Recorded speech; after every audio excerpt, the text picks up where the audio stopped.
Okay, so Michael says, how do I know which niches are strong? I love this question. I love this question. So what niche are you in now? I do commercial photography. Mm-hmm. My background is I used to design clothing 30 years ago. Okay. I've designed all kinds of stuff, and I've always created catalogs that we produced and put out. Mm-hmm. And all that came to the end at about the time the internet was starting. Yeah. And so, but I look at the world through a marketing lens. And if you looked on my website, even though I do have, some senior pictures and stuff on there, Mm-hmm. that's not the way I see it. In fact, I struggle with portraits because I'm always looking for what the product is. Yes. And so even Do you know you'll what? see Do you know what the Do you know what the some, product is with portraits? Sadly, it is trading dollars for hours, and that's what it'll always be. It is just trading right. dollars for hours. And I don't like that. Yeah. I like the continual income from one created piece. Yes.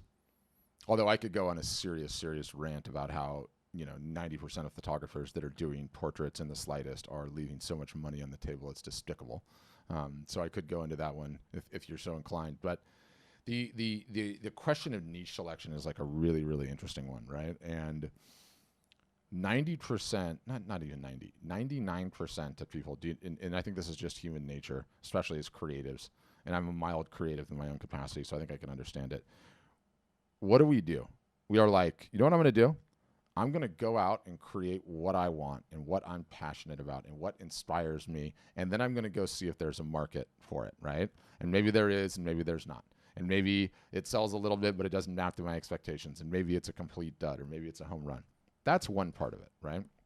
Where so many people fail is because we're so terrible as humans at taking criticism is we'll create what we like. We'll take the product to market. It will not map to our expectations. And then instantaneously we will go, we'll either find someone to blame, art's not selling, nobody has any money, or we'll take the criticism in a more harsher fashion, like, I'm terrible at my craft, I suck, this business is too hard, my mom is right, I'm always going to be a hobbyist, right? And that in and of itself is really sad. What I see some of the most successful artists and photographers that I have on my platform, do you know what they're doing? They're constantly pivoting to new subject materials. They're constantly trying new materials and new niches that they've never tried before. And to give you a for instance, when Picasso died, he had 45,000 unsold works in his inventory. 45,000. What do you think that guy was doing the entire time? He was starting differently, right? But back to where I was in the niches when I was ranting about it. Do you know what no one ever does? No one ever inverts that equation, right? If the equation is, I want to make money from my work, I'm going to create whatever inspires me, and then I'm going to go and try and sell it. What if you flipped it on your head? And what if instead you said, no, I'm going to go and find a die-hard crazy niche, create something for them, and see if it sells, right? So I'm going to work backwards. I'm going to start with demand and work backwards. And let's just say I was going to do that. I'm no longer a huge football fan. I've moved into soccer, potentially F1 here, if Christopher can convince me. But the Green Bay Packers fans are known to buy their body weight in Green Bay Packer related swag on a yearly basis, right? So what if you started making art or photography that spoke to Green Bay Packers fans? And then you have a group of target that's really easy. And you have a diehard niche of people that want to buy this stuff, right? No one ever starts with demand and works backwards. So when people start doing that, I'm extremely fascinated by it. And, as a final,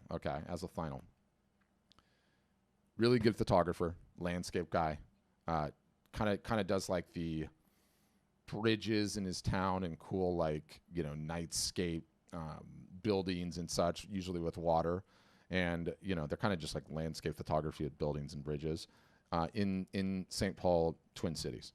Business was doing pretty good. He doesn't care if I share figures, so I'll share figures. He was doing like 40,000, 50,000 a year, and he's got a full time job.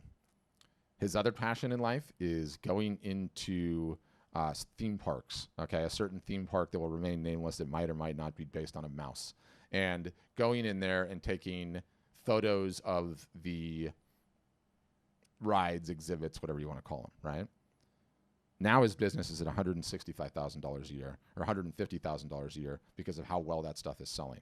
Those two niches are so discordant, it is mind-boggling. They're not even close, right? And yet that's what he's doing, and he's doing it quite successfully. And so that's an example of a pivot from one thing to another. Like once you get the store open and you start doing the marketing and you have people on the list and you start to hear from your customers what they actually want, then you can potentially shift to the other, right? And I spent some time in the clothing business, right? Do you know what? Yeah. Do you know what one of my mentors taught me? We would drive to LA and we would immediately get out of the car and we would go into Fred Siegel. And he would ask every single solitary person working the floor on Fred Siegel, what is moving the most and what is selling right now? Then we would get back in the car and we would drive to Melrose. This was when Melrose was cool. This was like 20 years ago. And go into all the hot shops in Melrose and say, what's moving, what's selling? And with that feedback, we'd go and work on what our next stuff is going to be, right? So contemplate starting with demand and working backwards. Valuable lesson. What's up, YouTube? Thanks for checking out the Q&A. What if you have your own question? First, you can leave me a comment below on this YouTube video. I see them. I will respond. Number two, definitely encourage you to subscribe. It's very easy to do. There's some fancy motion graphics going across the screen now. But there's a subscribe button. There's a bell button. You'll know when we're live. You can come on and say, Patrick, I have a question, even from your YouTube app, which is super handy. And then the third is 3 times weekly, Monday, Wednesday, Friday, free Zoom calls. We call them the Art Business Workshops. There's going to be a link directly below me in this description. You can sign up. They're free. You can come answer your question, which I'm sure will be awesome. And I will do my measure best to make sure my advice is slightly better than marginal.